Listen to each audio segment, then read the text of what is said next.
톡톡. 고요한 집안, 박은혜. 할머니의 스마트폰 액정이 짧게 반짝였다. 알림음은 아니었다. 그저 화면 한 구석에서 보일 듯 말 듯 빛나는 작은 아이콘이었다. 마치 아무도 모르게 은밀한 속삭임을 건네는 것처럼. 은혜 할머니는 설거지를 하다 말고 물기 묻은 손을 앞치마에 황급히 닦으며 스마트폰으로 다가갔다. 액정에는 마음있기라는 이름의 SNS 앱 아이콘이 떠 있었다. 그리고 그 옆에는 작은 숫자 1이 붉은 점처럼 찍혀 있었다. 그 순간 은혜 할머니의 뺨에 희미한 홍조가 떠올랐다. 마치 잊고 지냈던 소녀 시절의 비밀 편지를 발견한 듯한 설렘이었다. 수원시의 한적한 주택가에 위치한 작은 아파트. 그곳이 은혜 할머니의 세상 전부였다. 10년 전 듬직했던 남편이 지병으로 세상을 떠난 후 그녀의 세상은 조용히 멈춰버렸다. 출가한 자식들은 명절이나 생신 때가 되어서야 겨우 얼굴을 비췄고 그마저도 바쁘다는 핑계로 서둘러 돌아가기 일쑤였다. 넓은 집에 홀로 남아 창밖을 바라보는 것이 은혜 할머니의 일과였다. 베란다 한 구석, 남편이 아꼈던 난초 화분만이 말없이 그녀의 곁을 지켰다. 때로는 화초에 물을 주며 혼잣말을 하기도 했고 먼지 쌓인 앨범을 뒤적이며 지나간 시절을 추억하기도 했다. 하지만 그런 것들로 채워지지 않는 깊은 외로움이 그림자처럼 그녀를 따라다녔다. 그러던 어느 날 동네 노인복지관에서 열린 스마트폰 활용 교실이 그녀의 멈춰버린 일상에 작은 파문을 일으켰다. 처음에는 복잡한 기능과 작은 글씨 때문에 애를 먹었지만 강사의 친절한 설명과 손녀 수민의 도움으로 조금씩 스마트폰과 친숙해졌다. 그리고 그곳에서 마음있기라는 SNS 앱을 알게 되었다. 비슷한 처지의 노인들이 서로의 일상을 공유하고 안부를 묻는다는 말에 은혜 할머니는 용기를 내어 앱을 설치했다. 프로필 사진으로는 몇 해 전 수민이 찍어준 벚꽃 나들이 사진을 올렸다. 화사한 스카프를 두르고 환하게 웃는 자신의 모습이 조금은 낯설었지만 싫지는 않았다. 마음있기에 가입한 지 며칠 지나지 않아 푸른솔이라는 닉네임의 사용자로부터 친구 신청 메시지가 도착했다. 박은혜님, 프로필 사진의 미소가 참으로 아름다우십니다. 실례가 되지 않는다면 마음을 나누는 벗이 되고 싶어 이렇게 용기를 내봅니다. 메시지는 정중했고 따뜻했다. 프로필 사진 속 남자는 50대 후반으로 보이는 온화한 눈매와 부드러운 미소를 가진 신사였다. 배경으로는 푸른 소나무 숲이 펼쳐져 있었다. 은혜 할머니는 몇 번이고 메시지를 읽고 또 읽었다. 얼마 만에 느껴보는 타인의 관심인지 얼마 만에 가슴이 두근거리는 것인지 알 수 없었다. 그녀는 떨리는 손으로 수락 버튼을 눌렀다. 그날부터 푸른솔은 은혜 할머니의 적적한 일상에 스며들기 시작했다.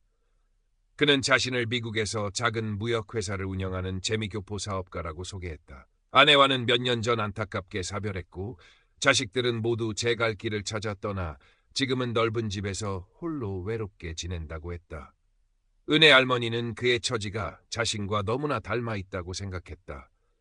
그는 매일 아침이면 밤새 안녕하셨습니까, 은혜님. 이곳 뉴욕은 이제 막 해가 뜨려 합니다. 오늘도 은혜님의 하루가 햇살처럼 따스하길 바랍니다. 라는 다정한 인사로 하루를 열었다. 저녁이면 오늘 하루는 어떠셨는지요? 저는 은혜님과의 대화를 기다리며 하루의 피로를 잊곤 합니다. 라는 감미로운 말로 그녀의 마음을 어루만졌다. 은혜 할머니는 푸른솔과의 대화에 깊이 빠져들었다. 그녀는 소소한 일상, 가끔 찾아오는 손녀 수민 이야기, 남편과의 추억까지 그에게 털어놓았다. 푸른솔은 언제나 진심으로 귀 기울여 주었고 따뜻한 공감과 위로의 말을 건넸다. 은혜님은 참으로 고운 마음씨를 지니셨군요. 그런 분이 외로움을 느끼신다니 제가 다 안타깝습니다. 그의 말 한마디 한마디는 사막의 오아시스처럼 은혜 할머니의 메마른 감정을 적셨다. 그녀는 푸른솔을 만난 것이 마치 하늘의 선물처럼 느껴졌다. 그에게 의지하고 그의 칭찬에 기뻐하며 그의 안부를 걱정하는 것이 어느새 그녀 삶의 가장 큰 부분이 되어 있었다. 주말이면 가끔 할머니 댁을 찾는 손녀 수민, 할머니의 변화를 금세 눈치챘다. 예전에는 TV만 보시거나 한숨만 내쉬던 할머니가 부쩍 스마트폰을 들여다보며 수줍게 미소 짓는 일이 잦아졌기 때문이다. 할머니, 요즘 좋은 일 있으세요? 얼굴이 환해지셨어요. 수민의 물음에 은혜 할머니는 기다렸다는 듯 푸른솔 씨에 대해 자랑을 늘어놓았다. 아주 점잖고 마음이 깊은 분이야. 미국에서 큰 사업을 한다는데 나랑 대화가 어찌나 잘 통하는지 몰라. 수미는 할머니의 들뜬 모습이 보기 좋으면서도 한편으로는 마음 한구석이 불안했다. 푸른솔이라는 사람의 프로필 사진은 어딘지 모르게 지나치게 완벽해 보였고 그가 하는 말들은 마치 잘 짜인 각본처럼 느껴졌다. 할머니, 그래도 온라인에서 만난 사람은 조심해야 해요. 요즘 세상이 얼마나 험한데요. 수민의 걱정 어린 조언에 은혜 할머니는 버럭 화를 냈다. 네가 뭘 안다고 그런 소리를 하니. 나는 사람 보는 눈이 있어. 그분은 진실한 분이야. 오히려 자신을 이해해주지 못하는 수민이 야속하게 느껴졌다. 그날 이후 은혜 할머니는 푸른솔과의 관계를 수민에게 숨기기 시작했다. 시간이 흐를수록 은혜 할머니는 푸른솔에게 더욱 깊이 빠져들었다. 그는 은혜 할머니의 작은 취미인 화초 가꾸기를 칭찬하며 은혜님의 손길이 닿은 식물들은 참으로 싱그럽군요. 마치 은혜님의 마음을 닮은 것 같습니다. 라고 말했고 가끔은 아름다운 시 구절을 인용한 감성적인 메시지를 보내 그녀의 마음을 흔들었다. 푸른솔은 자신의 사업 이야기, 미국의 풍경, 그리고 은혜 할머니와 함께하고 싶은 미래에 대한 달콤한 꿈들을 속삭였다. 모든 것을 정리하고 한국으로 돌아가 은혜님과 함께 조용하고 평화로운 노후를 보내고 싶습니다. 매일 아침 은혜님이 가꾼 꽃을 보고 함께 산책하고 따뜻한 차를 나누며 이야기꽃을 피우는 그런 삶, 상상만 해도 행복합니다. 그의 말에 은혜 할머니는 황홀경에 빠졌다. 마치 젊은 시절 남편과 연애하던 때로 돌아간 듯 가슴이 설레고 잊고 지냈던 삶의 의욕이 샘솟는 것 같았다. 그러던 어느 날 푸른솔로부터 다급한 목소리의 전화가 걸려왔다. 평소에 차분하고 여유로운 목소리와는 사뭇 달랐다. 은혜 씨, 정말 죄송하지만 제가 갑자기 큰 어려움에 처했습니다. 그의 목소리는 불안하게 떨리고 있었다. 세관에 급히 처리해야 할 물품이 있는데 예상치 못한 문제로 통관이 지연되고 있습니다. 당장 수수료 50만 원이 필요한데 제가 지금 해외라 어떻게 할 방법이 없네요. 염치 없지만 은혜 씨께 잠시 빌릴 수 있을까요? 다음 주에 바로 처리해서 보내드리겠습니다. 은혜 할머니는 순간 망설였다. 단 한 번도 얼굴을 본 적 없는 사람에게 돈을 빌려준다는 것이 마음에 걸렸다. 하지만 그의 간절한 목소리와 은혜 씨 말고는 이렇게 속마음을 터놓고 부탁할 사람이 없다는 말에 마음이 약해졌다. 그렇게 신실한 분이 설마 나를 속이랴. 잠깐 어려움을 겪는 것뿐이겠지. 그녀는 애써 불안감을 누르며 결국 평생 모은 쌈짓돈에서 50만 원을 꺼내 그가 알려준 계좌로 송금했다. 푸른솔은 몇 번이고 고맙다는 말을 전하며 이 은혜는 평생 잊지 않겠다고, 한국에 돌아가면 가장 먼저 은혜 씨를 찾아뵙고 이 고마움을 꼭 갚겠다고 약속했다. 그의 진심 어린 감사 인사에 은혜 할머니는 오히려 자신이 더 고마운 마음이 들었다. 그에게 작은 도움이라도 줄 수 있다는 사실이 뿌듯하게 느껴졌다. 첫 번째 송금이 있은 후 푸른솔의 금전 요구는 더욱 교묘하고 대담해졌다. 한 달쯤 지났을까 이번에는 그의 딸이 갑자기 교통사고를 당해 급하게 수술비가 필요하다는 연락이 왔다. 은혜 씨, 제 딸아이가 지금 생명이 위독합니다. 당장 수술을 해야 하는데 제가 가진 돈으로는 턱없이 부족합니다. 300만 원만 더 도와주시면 안 될까요? 이 은혜는 정말 죽어서도 잊지 않겠습니다. 그의 목소리는 절박했고 전화기 너머로는 흐느끼는 소리까지 들려왔다. 은혜 할머니는 가슴이 철렁 내려앉았다. 마치 자신의 딸이 다친 것처럼 마음이 아팠다. 그녀는 또다시 망설였지만 딸의 생명이 위태롭다는 말에 이성을 잃었다. 결국 남편이 남겨준 마지막 유산이었던 작은 적금 통장을 해약했다. 은행 창구 직원이 걱정스러운 눈빛으로 어르신 혹시 보이스피싱이나 그런 건 아니시죠? 라고 물었지만 은혜 할머니는 아니다, 급하게 쓸 데가 있어서 그런다며 애써 태연한 척했다. 돈을 송금하고 돌아오는 길 그녀의 마음은 무겁고 불안했지만 한편으로는 내가 사람 하나 살리는 좋은 일을 한 거야 라는 생각으로 스스로를 위안했다.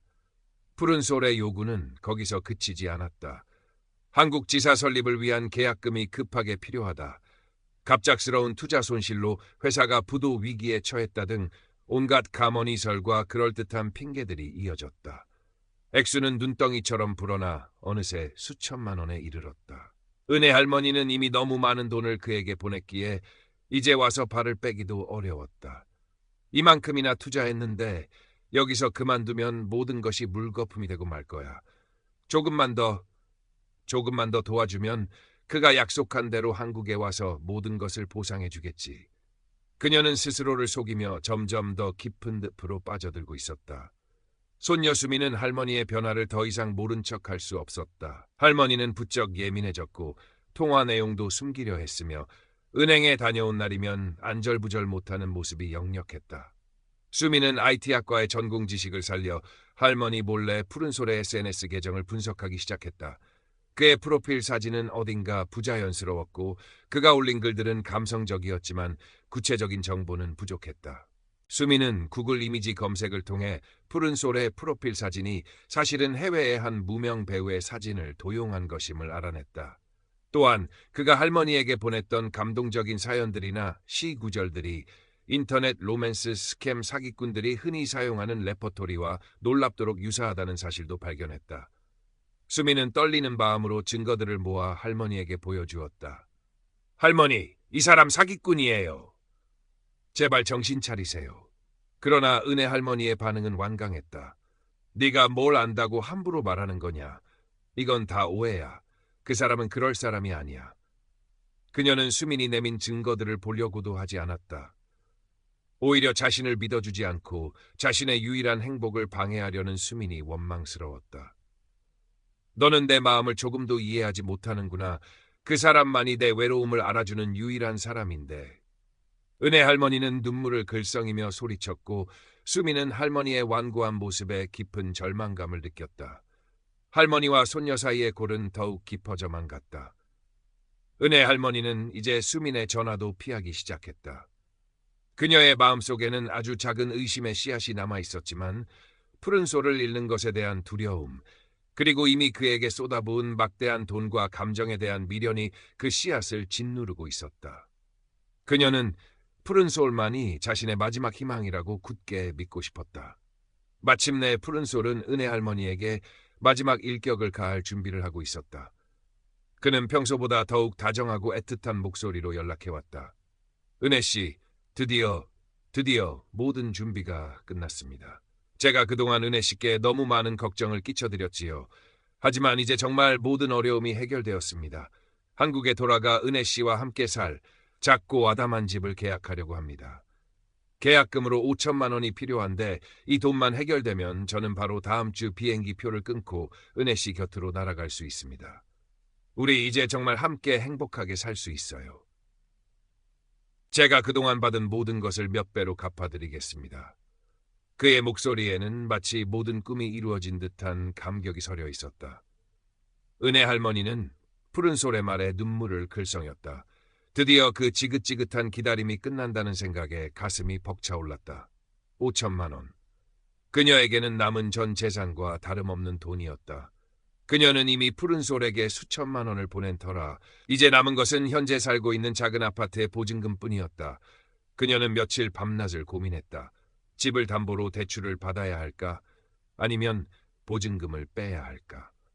하지만 푸른솔과 함께할 행복한 미래를 상상하면 그 어떤 것도 아깝지 않았다.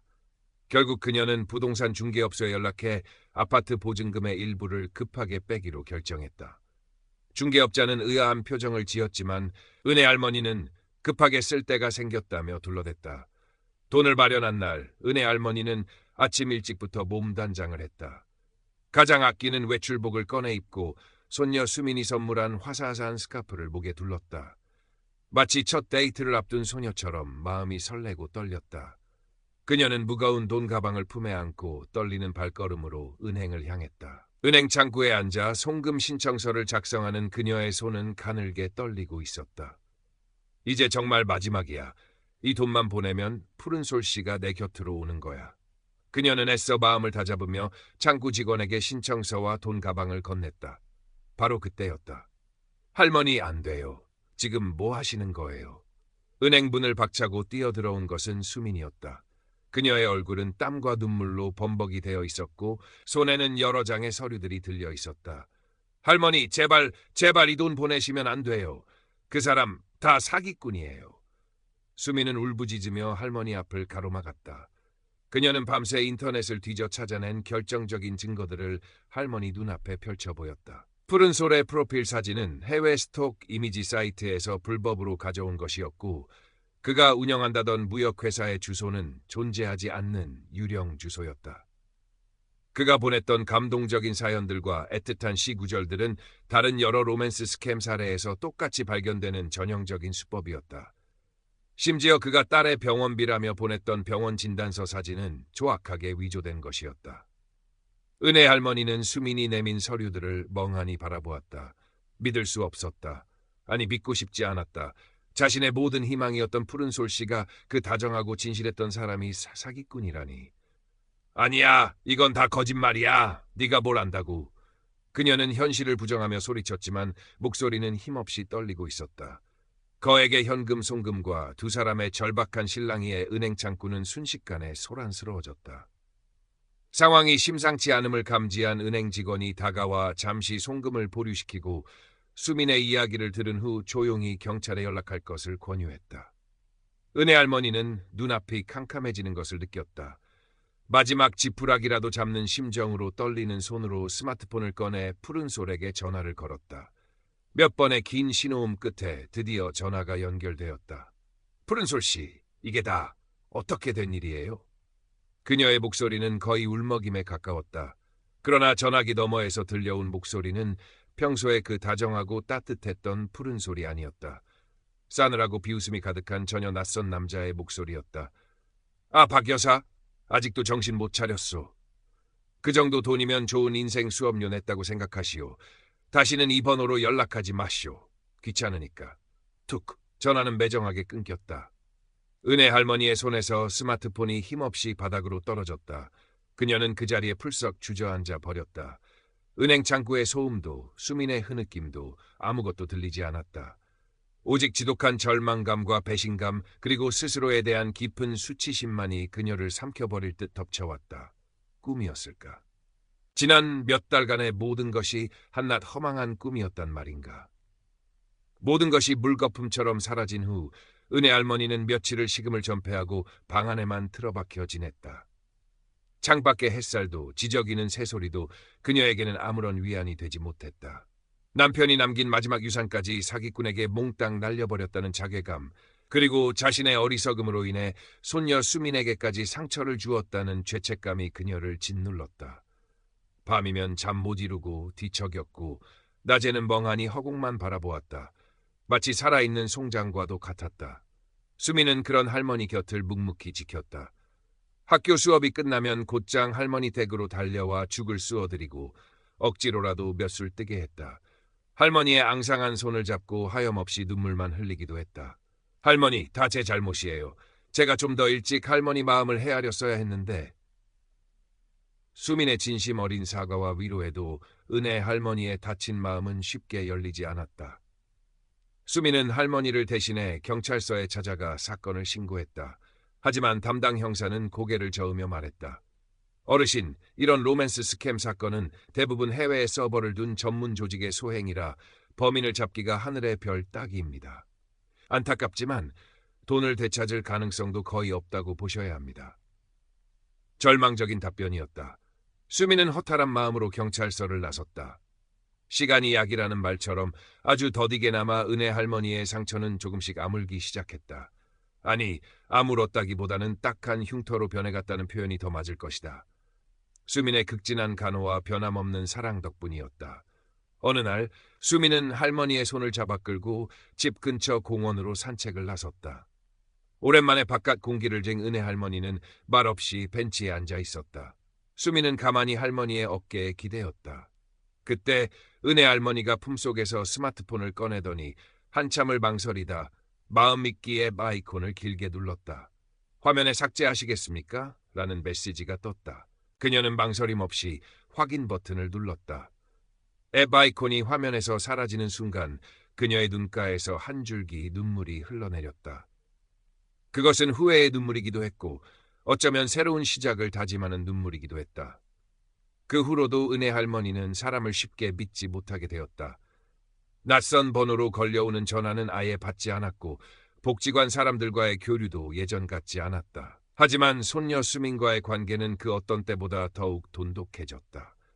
수민은 예전보다 더 자주 할머니 댁을 찾았고 함께 장을 보고 음식을 만들며 소소한 일상을 나누었다. 주말이면 함께 가까운 수목원으로 나들이를 가기도 했다. 몇 달이 지난 어느 가을날 은혜 할머니는 수민과 함께 노인복지관 게시판 앞에 서 있었다. 게시판에는 신종 온라인 금융사기 유형 및 예방 수칙이라는 제목의 포스터가 붙어 있었다. 그중 로맨스캠 주의보라는 문구가 그녀의 눈길을 사로잡았다. 포스터에는 푸른 소리 했던 것과 똑같은 수법들이 빼곡히 적혀 있었다. 은혜 할머니는 자신도 모르게 한숨을 내쉬었다. 그때 옆에 있던 수민이 할머니의 손을 꼭 잡았다. 할머니, 괜찮아요. 다 지나간 일인걸요. 문득 은혜 할머니는 복지관 사무실로 걸어 들어갔다. 그리고는 떨리는 목소리로 복지관 사회복지사에게 말을 건넸다. 혹시 제가 어르신들께 온라인 사기 예방에 대해 이야기해 줄 수 있을까요? 제 경험담이라도 다른 분들은 저처럼 어리석게 당하지 않았으면 해서요. 사회복지사는 놀란 표정으로 그녀를 바라보았지만 이내 따뜻한 미소와 함께 고개를 끄덕였다. 며칠 후 은혜 할머니는 복지관 강당에 마련된 작은 단상 위에 섰다. 많은 노인들 앞에서 자신의 아픈 경험을 털어놓는 것은 결코 쉬운 일이 아니었다. 목소리는 떨렸고 다리는 후들거렸다. 하지만 그녀는 용기를 내어 또박또박 이야기하기 시작했다. 저는 얼마 전까지만 해도 온라인에서 만난 사람에게 모든 것을 다 빼앗길 뻔했습니다. 그 사람은 제 외로움을 파고들어 저를 철저히 기만했습니다. 그녀의 이야기에 강당 안은 숙연해졌다. 몇몇 노인들은 안타까움에 눈시울을 붉히기도 했다. 이야기를 마친 은혜 할머니는 떨리는 목소리로 마지막 말을 덧붙였다. 여러분, 세상에는 공짜 점심도 너무 쉽게 얻어지는 행복도 없습니다. 특히나 얼굴도 모르는 사람의 달콤한 말은 더욱더 경계하셔야 합니다. 저처럼 어리석은 피해자가 다시는 나오지 않기를 간절히 바랍니다. 강연이 끝나고 많은 노인들이 은혜 할머니에게 다가와 위로와 격려의 말을 건넸다.